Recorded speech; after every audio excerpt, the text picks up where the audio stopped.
Whether you get on a plane once a year or once a week, there are probably still a few things you don't know about flying. If you think you know everything there is to know about flying and planes, you're wrong. Even if you get on a plane once a week, there are still some things you may not be aware of, and some secrets that are not told to passengers, like, why are most seats blue and what's the dirtiest thing on a plane? Look at the links in the description. These are 10 flight secrets that are never told to the passengers.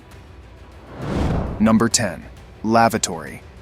If you've ever flown on a plane, you've probably used the lavatory, and you probably remember how it works well. Not the actual toilet, but the lock system on the door. Once someone's inside, they'll lock the door and a red sign on the outside will show that the lavatory is occupied. You can try to open the door, but you might not be able to, unless the person inside unlocks the door, or can you?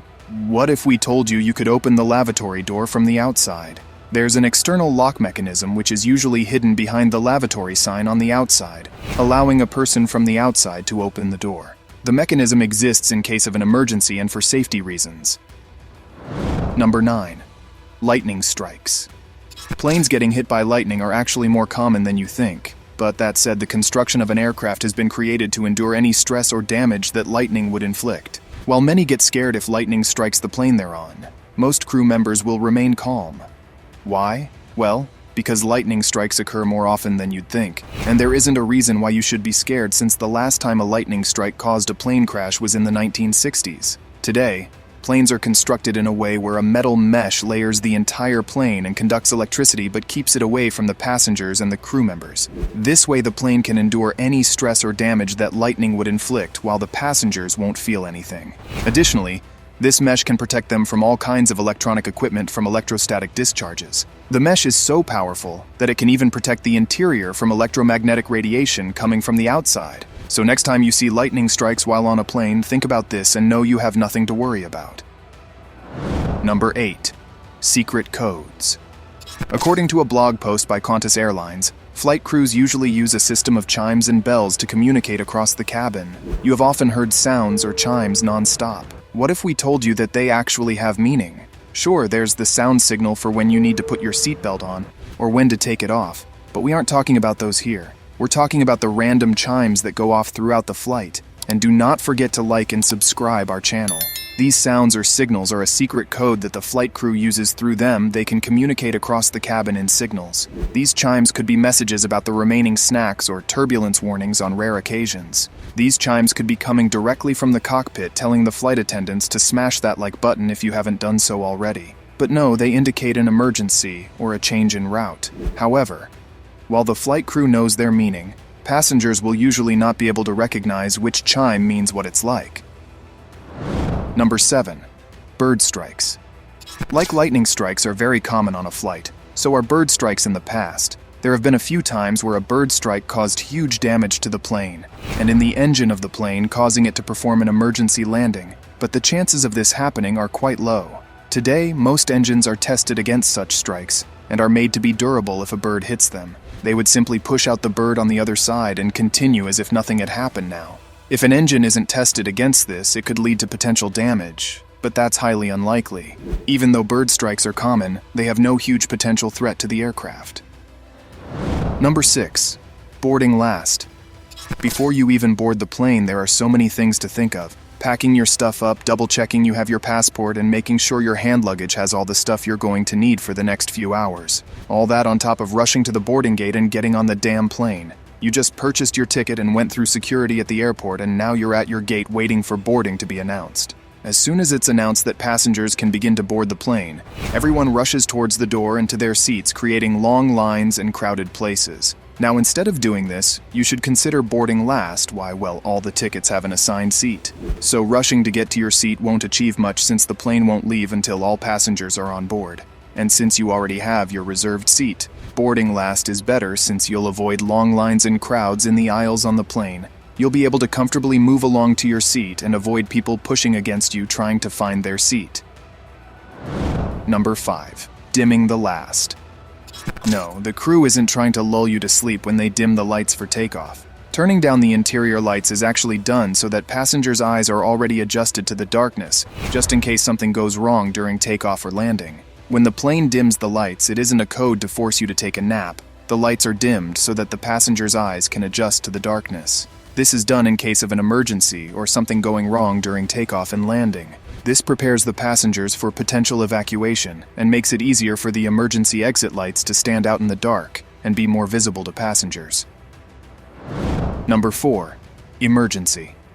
Upon boarding the plane, the flight attendants show you what you should do in case of an emergency, including how to use the emergency oxygen mask. If the time comes when the masks drop, you should put the mask on as quickly as possible. But we bet you didn't know that you have about 30 seconds to put the mask on before you pass out. The masks usually drop if the cabin pressure falls to unsafe levels, meaning there isn't much breathable air available when the masks drop. They allow you to safely breathe while the pilot drops the airplane to a lower altitude. Now what you probably didn't know is that the oxygen masks are only equipped to pump out oxygen for about 12 to 15 minutes. But don't panic.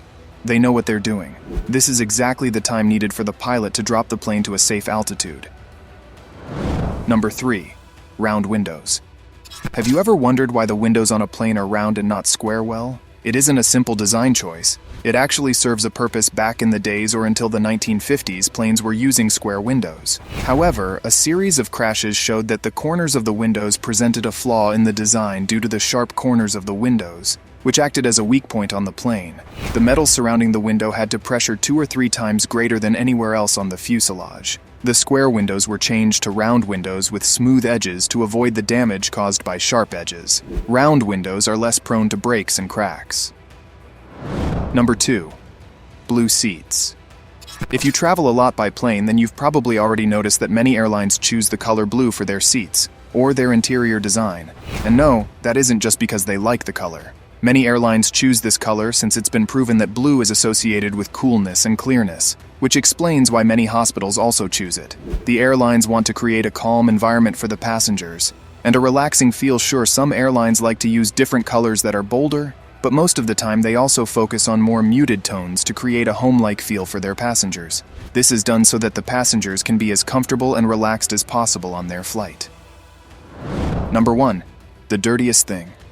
When you board a plane and take a seat, do you ever wonder who else has sat in this seat and who's touched all the things you're about to touch? Well, even though planes are regularly cleaned once a day, some things remain dirty. Some research has concluded that the tray table is one of the dirtiest things on a plane, if not the dirtiest one. Among other dirty things are the rubber armrest and the handle on the lavatory. It's recommended to bring sanitizing wipes to wipe down your space and keep it clean for your trip overall. Planes are quite clean and not as dirty as many believe they are, but these few places are worth wiping down in the end. It's all for your safety and your enjoyment on the flight. Moreover, all the food held on a flight has been heated up from frozen. That sandwich or meal you're about to tuck into has reportedly been in storage for up to 72 hours. Yum.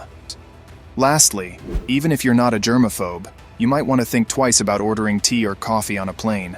According to testing conducted by the Environmental Protection Agency in 2004 and 2012, the drinking water on more than 1 out of every 10 planes tested positive for high levels of coliform, which are potentially harmful bacteria found in human feces.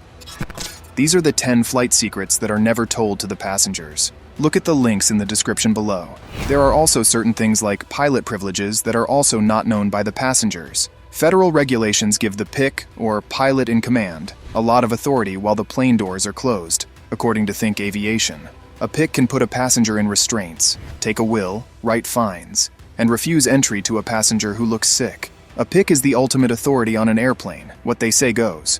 Moreover, flight attendants who earn an hourly wage don't actually start getting paid until the aircraft doors close. Similarly, they stop getting paid after the doors open, according to the points guy.